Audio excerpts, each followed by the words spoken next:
Chapter 32, Part A, the Jesus Trilogy, Then There Were Two, Book 2.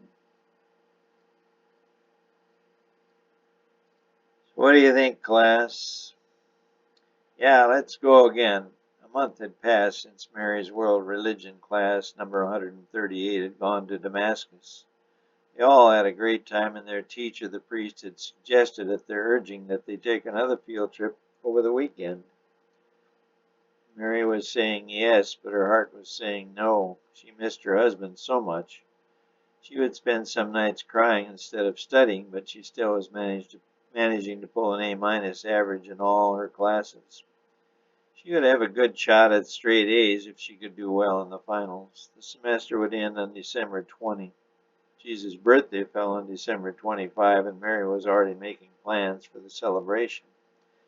She knew all would be there: Mary, Ab, Jed and his wife, Josh and his wife and their two kids, Rach and the wrestler, Jen and her love, and Elizabeth with Johnny and Diana, hopefully their new baby. Diana was having a hard time. Even though she lay in bed, she was bleeding off and on. Mary had visited her 2 weekends ago and tried to boost their spirits. Despite this, Johnny had looked pale and scared. He looked like he had lost weight and was not himself. Well, let's take a poll. All those in favor of another trip raised their right hand. All hands went up. Seeing this, Mary slowly raised her hand. That settles it. Now, any suggestions as to where we should go? Rome, everyone laughed. I think that might be a little too far. Jerusalem, Byzantium, Athens, Samaria, Alexandria. Well, with our limited budget and resources, we'll have to stay fairly close to home. We've seen the Eastern religions demonstrated in Damascus. I would suggest we go to some city where we can learn of the Western religions, such as practiced by the Greeks and Romans. Alexandria would be a good place. We can learn of the pharaohs as well. The student piped up next to Mary. Stephen was his name. She had made a casual acquaintance, no more. Well, our resources won't quite cover the expense of such a large undertaking. But if we are willing to compromise a bit, I think we can get a taste of all three of the Western religions: Roman, Greek, and Egyptian. Where's that, sir? Stephen asked. Jaffa. I've been there, sir. I don't think. I have also visited and am aware of excellent examples of Western religions. I know of places there where we can get excellent demonstrations of all three. Stephen sat down. He was disbelieving, but outnumbered. A poll? Question? Yes, Daniil. Well, how about like Damascus, a couple days over and back? Sounds good to me, Daniil said. Better than sitting in this boring classroom, another student said. Then he realized what he was implying. Sorry, sir. It's okay, son. Let's vote. All hands went up. A tear came to Mary's eye. She couldn't miss another weekend with her love. After all, they had to make babies. There was so much love to make, but so little time in which to make it. As their marriage had progressed, they had come to know each other better. Their love was more exciting than ever. They would always feel so close.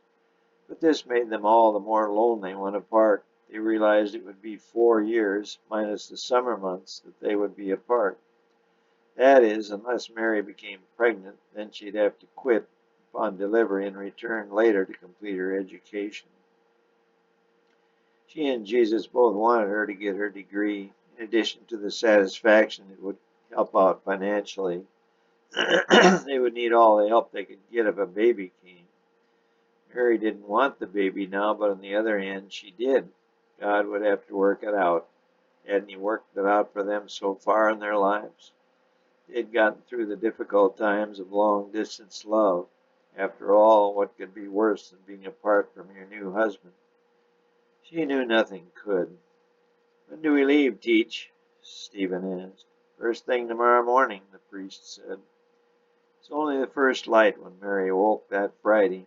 She had just fallen asleep a couple hours before. She was studying like crazy. She had been working out some complex math problem, but finally collapsed, not having gotten it done. She She wasn't sure why she had awoke, but she scrambled out of the bed, washed her face, cleaned her teeth, and headed for the door. She had the foresight to pack her knapsack and whisked it over her shoulder as she headed for the door. As she did so, a wave of nausea hit her. She rocked back and then quickly sat on the bed. She was a little lightheaded. After a minute or so, the nausea and lightheadedness eased. She stood slowly. The room spun and she sat back down. The nausea lessened after a couple of minutes and she tried to stand again. This time she was able to stay upright. She picked up her knapsack and wobbled toward the door. The cool dawn air seemed to revive her, and she walked the 2 blocks to the university entrance, where all were to meet. A few had gathered by the old bell, and Mary greeted them. The nausea was returning, so she sat down on a bench to fight it off. Zolina, one of her close friends, came up and noticed she appeared very pale in the dim light. "You okay, Mare?" "Yeah, it must have been something I ate," Mary replied. "You okay to go?" "Yeah, I'll make it. I've got to. I need this credit for an A." "An A is not life or death, Mary," Zolina countered. "It is to me," Mary answered. "Jesus is working so hard and sacrificing for me to be here. I must do well. I could never disappoint him. I love him so much. Zolina, I miss him so much." She hated getting emotional in front of friends, but a tear broke free of her lower lid and streamed down her left cheek. Selina sat down and hugged her, kissing her on the hair. "It's okay, Mary. I'll carry your knapsack." "No, I must do it. We women have to not only be strong, but we must look strong." "All ready, class?" the priest called out. "Ready, sir. No one is missing. Who is it?" "James. He's always late." They looked down the street and saw him coming. "Hurry, James," Stephen yelled. James picked up his pace just a little. "They should have called him James the Late instead of James the Less," Zolina said. Several of the students snickered. "Okay, class, let's head out," the priest said. He was a young man, and all of his students liked him. Selina and Mary walked along together near the front of the group.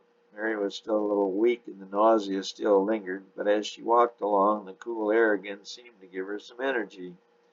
The pace was brisk, as they had long ways to go. At 4 miles an hour, they could cover about 50 miles a day. They wouldn't make it to Jaffa that night, but would come pretty close. As Mary walked on, suddenly she noticed the teacher had eased back in the pack and was walking beside her. "How's it going, Mary? School, I mean." "Good, sir. I really enjoy your class and these trips." "You can call me Gregor." "Yes, sir. My wife always calls me Greg." "How about your son?" We don't have any kids yet, that is." "Any on the way?" "No. How about you, Mary?" Gregor asked. "No, I'm seldom home, so we didn't have many opportunities for making babies." A wave of nausea hit her. The road began to spin just a little, but thankfully it passed rather quickly, and she managed to keep pace with the priest. "I don't think I can, sir," she said. "Can what?" "I'll have to call you sir like the other students." "That's okay, Mary." She did want to be in good with him, but she feared the others would get upset if they thought he would favor her. She was close to an A in this class, and she was determined to get it. "How long have you been married?" he asked. 3 months. "Must be hard for you. Don't you get lonesome?" "I just study harder. It keeps my focus. I have to do well." "Why is that?" "I love Jesus is sacrificing for me to be here. I could never let him down." "You're a very intelligent woman, Mary. I am impressed." "Thank you. I really enjoy your class, Sir Gregor, sir." "Thank you, Mary. I enjoy having you as a student. There's nothing more satisfying than cultivating the young mind. My only regret is not having children of my own to cultivate." Mary said nothing. At that moment the sun edged over the eastern horizon behind them. The first rays struck Mary's long, dark hair. Gregor was amazed to see how brightly something so dark sparkled in the early morning light.